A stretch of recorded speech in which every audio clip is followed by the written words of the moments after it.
बिस्मिल्लाहिर्रहमानिर्रहीम। अस्सलाम वालेकुम व्यूअर्स, मैं हूं हैदर हयात खान और आप देख रहे हैं global times Pakistan. Video link पर मेरे साथ मौजूद हैं साजिद तारड़ साहब, मुशीर हैं साबिक अमरीकी सदर डोनाल्ड ट्रंप के, और आजकल बड़ा एनालिसिस देते हैं, खासतौर पर पाकिस्तान की पॉलिटिक्स को बहुत कीनली ऑब्जर्व करते हैं।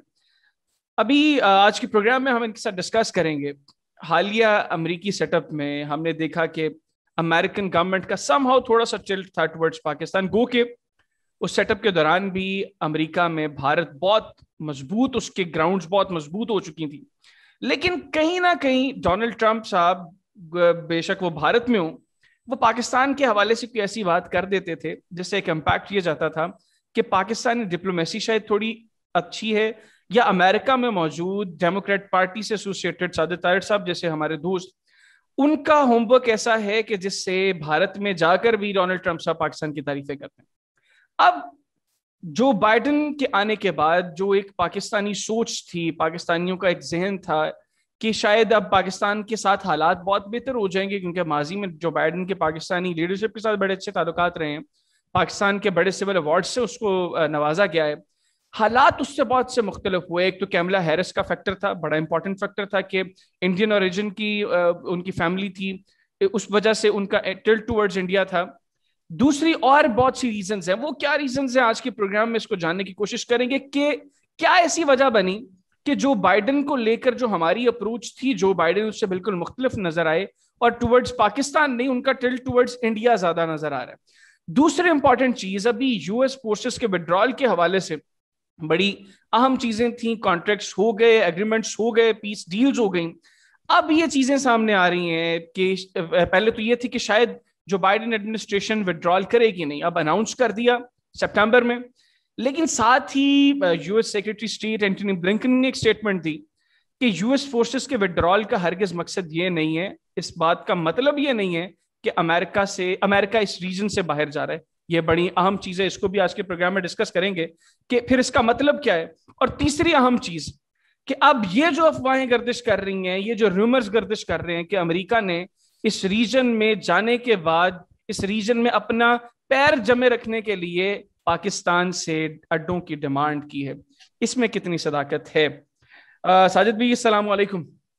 वालेकुम, thank you for having me in your segment. Sir thank you very much. सबसे पहले तो आपका बहुत शुक्रिया, आपने अपना कीमती वक्त दिया हमें। साजिद भाई, आगाज करते हैं डायरेक्टली। सबसे पहले तो ये जो अमेरिकन एडमिनिस्ट्रेशन के चेंज के बाद जो सारी चीजें सामने आई, जो एक मेंटेलिटी थी पाकिस्तानियों की कि जो बाइडेन के आने के बाद पाकिस्तान में अमेरिकन टिल्ट टुवर्ड्स पाकिस्तान ज्यादा होगा, वो हमें चीजें नजर नहीं आ रही। उसकी क्या वजह? देखिए, इस पे ये बड़ा सेंसिटिव मैटर, और इसमें सबसे ज्यादा ये है कि इस पे मिसअंडरस्टैंडिंग और इसमें रूमर्स बहुत ज्यादा है। मैं आपको इसी चीज को डिफरेंट एंगल से बताने की कोशिश करूंगा। एक तो ये था कि एक तो हमारे पाकिस्तानी डायस्पोरा और पाकिस्तानियों की उम्मीदें बहुत ज्यादा थी डेमोक्रेट जो बाइडेन से। यहाँ पे हमारा जो पाकिस्तानी डायस्पोरा था वो कहते थे जी बाइडेन साहब आएंगे, सबसे पहले तो हमें कश्मीर फौरन लेके हमारी झोली में डाल देंगे। एक तो ये, और दूसरा मैं अब ये बताना चाहता हूं कि पाकिस्तान आज कहां खड़ा है, इंडिया कहां खड़ा है और अमेरिका कहां खड़ा है। एक तो मैं सबसे पहले ये बताना चाहूंगा कि इस वक्त मैं इसको जो बाइडेन एडमिनिस्ट्रेशन को ओबामा की थर्ड टर्म से मैं इसको कंपैरिजन करूंगा। ये वाकई ओबामा साहब की थर्ड टर्म चल रही है इस वक्त। जितने एडवाइजर उनके पुराने थे ओबामा साहब के, वो वापस आ चुके। टोनी बिल्किन जिनका जिक्र किया, ये he was adviser, he was very close to Obama, बल्कि ईरान की डील के मुझे भी वो थे, वो सारा उन्होंने काम किया। जॉन कैरी इस वक्त फॉरेन पॉलिसी और ईरान के साथ राब्ते कर रहे हैं, वो भी बिल्कुल ओबामा के साथ थे। बिल्कुल ठीक। उसके बाद मैं ये बताऊंगा कि सब पाकिस्तान पे सबसे ज्यादा ड्रोन अटैक ओबामा पीरियड में हुए, बिल्कुल ऐसी। और उस साथ ही लॉयड ऑस्टिन को मैं नाम लाजमी लूंगा, जो उस वक्त अफगानिस्तान में अमेरिकन आर्मी को लीड कर रहे थे। बल्कि हमारी सलाला चेक पोस्ट पे जो हमारे 26 नौजवान इंक्लूडिंग सम कमीशन ऑफिसर शहीद हुए थे, Lloyd Austin was the commanding officer, और उन्होंने आज तक उस पर माफी नहीं मांगी। हिलरी क्लिंटन ने पाकिस्तान के बहुत इसरार के बाद कुछ थोड़ा सा उसको डिप्लोमेटिकली कवर किया था, लेकिन माफी नहीं मांगी। अब भी उनका पिछले 2 हफ्तों में 2-3 हफ्ते पहले वो काबुल से सीधे इंडिया गए हैं, पाकिस्तान नहीं गए। करंट एडमिनिस्ट्रेशन, अमेरिकन एडमिनिस्ट्रेशन जानबूझ के पाकिस्तान को स्नब कर रही है। दो उसके मैं प्रूफ दूंगा आपको। एक तो बाइडेन साहब ने अभी तक इमरान खान साहब से बात नहीं की, एक। दूसरी उसकी बात यह है कि माहौलियात की कॉन्फ्रेंस में पाकिस्तान को नहीं बुलाया गया, दूसरी स्नब है। तीसरा लेकिन बाद में तो इनवाइट कर लिया गया ना साजिद, बाद में, लेकिन शुरू में वो भी लोगों के इसरार पे या कहने कराने पे, कुछ हमारे यहाँ पाकिस्तानी डायस्पोरा ने उस पर प्रेशर किया, हालांकि it was not a big deal. लेकिन लॉयड ऑस्टिन वहां चला जाता है, पाकिस्तान में उसको कोई इस वक्त फैटफ पे पाकिस्तान की सपोर्ट नहीं की जा रही, बल्कि मैं उसमें पाकिस्तान की फॉरेन पॉलिसी को क्रिटिसाइज करूंगा कि जब आप अफगानिस्तान में उनके साथ लगे हैं तो आप उनको कह सकते थे कि आप फैटफ में हमें सपोर्ट करें, कश्मीर के मसले पे हमें सपोर्ट करें, लेकिन आपको ये अफसोस की बात है कि हमारा फॉरेन पॉलिसी जो है वो कभी कोई सक्सेसफुल इतनी नहीं रही।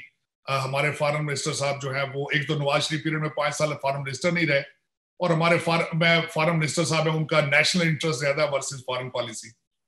लेकिन वो अलग बात। अब मैं ये बताना चाहूंगा कि पाकिस्तान वाली साइड से पाकिस्तान ने 90 डिग्री यू टर्न मार के चाइना के कैंप में चला गया। इस वक्त उनके रिलेशनशिप पाकिस्तान के चाइना और रशिया से ज्यादा बेहतर है वर्सेस अमेरिका। पिछले 73 साल के रिलेशनशिप को वो ये सबसे बड़ा अलमिया ये है कि फौरन 1 मिनट में अबैंडन कर दिया जाता है। ये गलत बात। तो साजिद भाई इसमें बुनियादी वजह क्या थी कि पाकिस्तानी बुनियादी वजह एक ये तो चाइना का मामला था, पाकिस्तान के चाइना के साथ टर्म्स बहुत अच्छे हैं। दूसरा ये इसकी कहीं ना कहीं इनिशिएशन अमेरिका की तरफ से भी नहीं हुई, जिस तरह आपने खुद जिक्र किया कि हमें अमेरिका ने अपनी प्रॉक्सी वॉर में धकेल दिया है। फिर आपने जो ओबामा साहब का जिक्र किया, उनके दौर में पाकिस्तान के अंदर जो सारी चीजें हुई, तो एक एंटी अमेरिकन एलिमेंट तो खुद अमेरिका ने पाकिस्तान के अंदर जगाया सबसे पहले। एंटी अमेरिकन जो फीलिंग्स है वो सिर्फ पाकिस्तान में नहीं है, वो सारी दुनिया में होती है।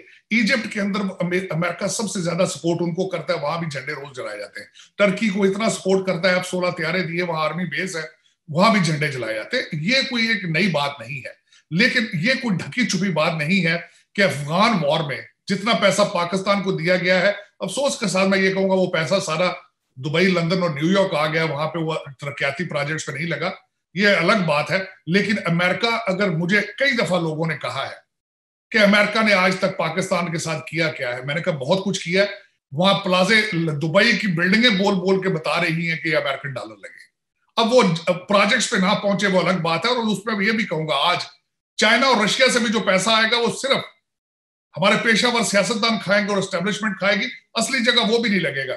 उसकी मैं मिसाल ये देना चाहता हूं कि अभी हमारे बाजवा साहब इस वक्त सऊदी अरेबिया है, खान साहब भी चले गए हैं, ये सी पैक की मार्केटिंग कैंपेन चला रहे हैं। लेकिन मुझे ये बताएं कि सी पैक के ऊपर आपने न्यू खान कोस्तान थोड़ी चलानी है, आपने कारोबार करना है। कारोबार किस तरह करेंगे जब जुडिशरी क्लियर नहीं है, जब लॉ एंड ऑर्डर की सूरत हाल नहीं है, जब वहां पे करप्शन के हालात इस तरीके से खराब है।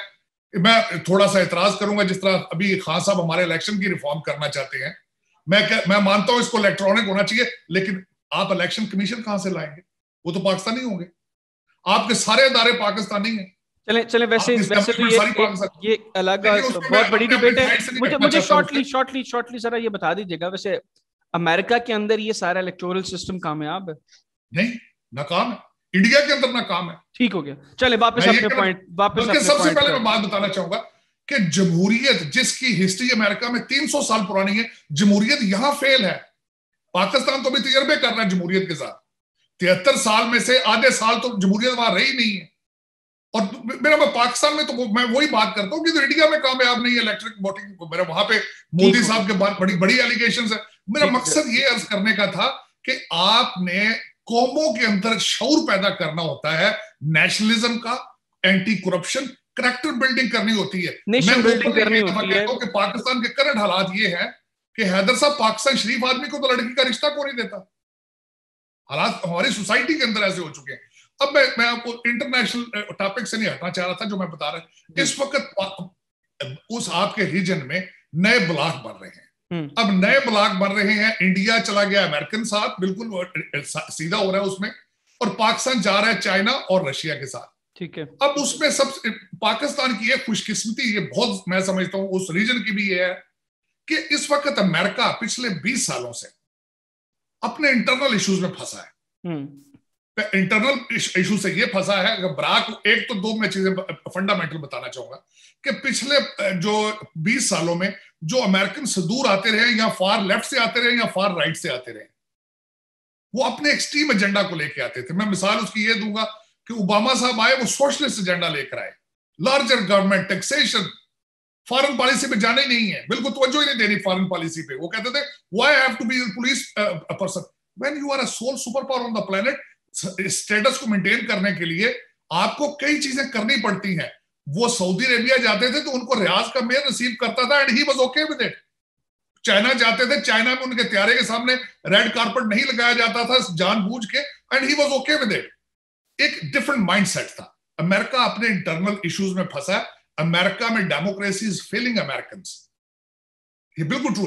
अब उसका पाकिस्तान को क्या फायदा है मैं बताता हूं। वो डू मोर वाली एक तो बात खत्म हो गई।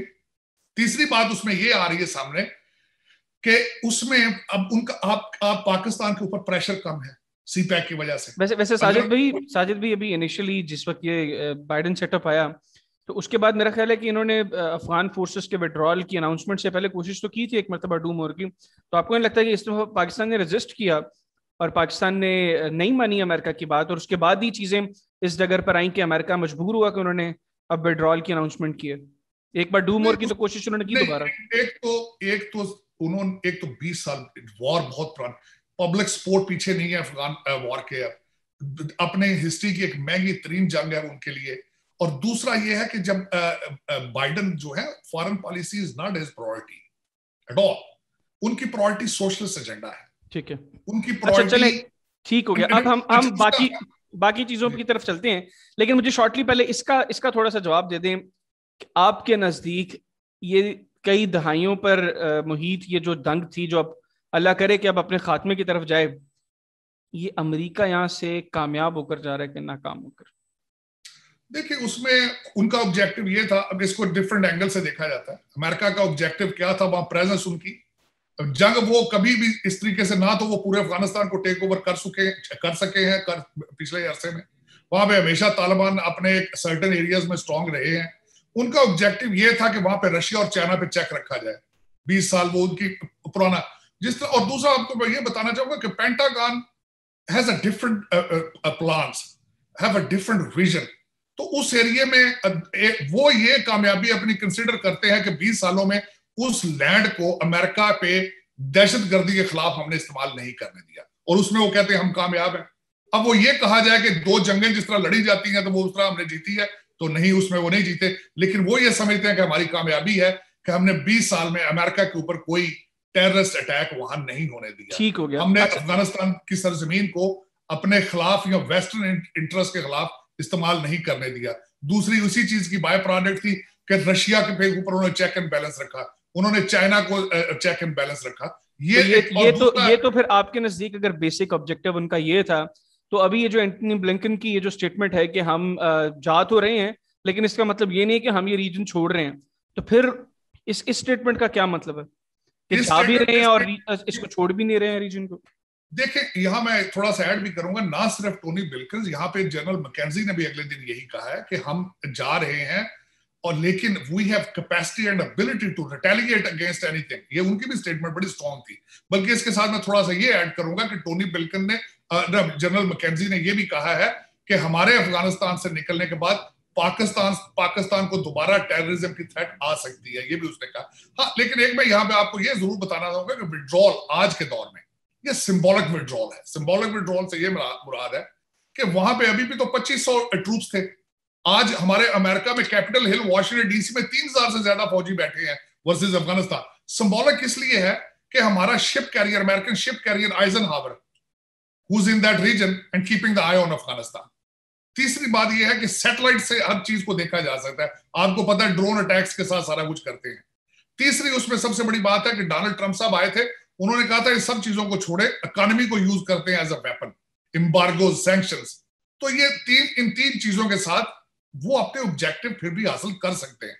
अब बात आई, जब आपने अपने क्वेश्चन में बात की थी कि पाकिस्तान के साथ आर्मी बेसिस जी, अब वो पाकिस्तान में देखें, हमेशा आर्मी बेसिस एस्टेब्लिशमेंट बगैर कौम से पूछे उनसे डीलें बना लेती है पैसों की बेस पे, या जिस तरह आपकी शमसी एयर बेस थी या वो। और अगर पाकिस्तान ने ना किया तो साथ बाल्टिक स्टेट्स है वो कर लेंगे। पाकिस्तान नहीं करेगा तो वो कर लेंगे, ये पैसों की बात है। या पाकिस्तान पे रेट यहाँ अच्छा ना लगा तो वो वहां रेट दे लेंगे। अच्छा, लेकिन वो वैसे भी एक वैसे सिंबॉलिक चीज होती है। इसमें जो कुछ चीजें हैं, कुछ बातें वो भी ये भी हैं कि पाकिस्तान अगर इनकार करता है, जिस तरह पाकिस्तान ने इनकार किया है अभी, तो दूसरी ऑप्शन अमेरिका की इंडिया है, और इंडिया में भी वो श्रीनगर में कश्मीर की बेस जो है वो डिमांड कर रहे हैं। तो देखिए वो उस भी सूरत डिमांड में तो करेंगे। फिर वो असल पाकिस्तान में अफसोस वाली बात ये है कि जो पाकिस्तान के सर्कमस्टांसेस, हालात पॉलिटिकली या कुछ और इस तरह के, मैं उनसे खुश नहीं हूं। आपके खान साहब के पास या आपकी जो करंट एस्टेब्लिशमेंट जो आपका सारा पैकेज है, उनका सोल मैंडेट था कि पाकिस्तान से करप्शन को रोका जाए। लेकिन आज बात हो रही है उन्हीं ईवानों में बैठ के नैब को खत्म करने की। वो एनआरओ खुले दे चुके हैं, लोगों को कहते हैं मैं मर जाऊंगा, एनआरओ नहीं दूंगा। नवाज शरीफ साहब एनआरओ का हिस्से ही थे, बाहर गए। जरदारी साहब एक पूरा सूबा ओन करते हैं, सबसे लुक्रेटिव सूबा ओन करते हैं, वहां उनका दिन रात के मालिक वो है, वो खुले फिर रहे हैं वहां पे, वो भी एनआरओ का हिस्सा है।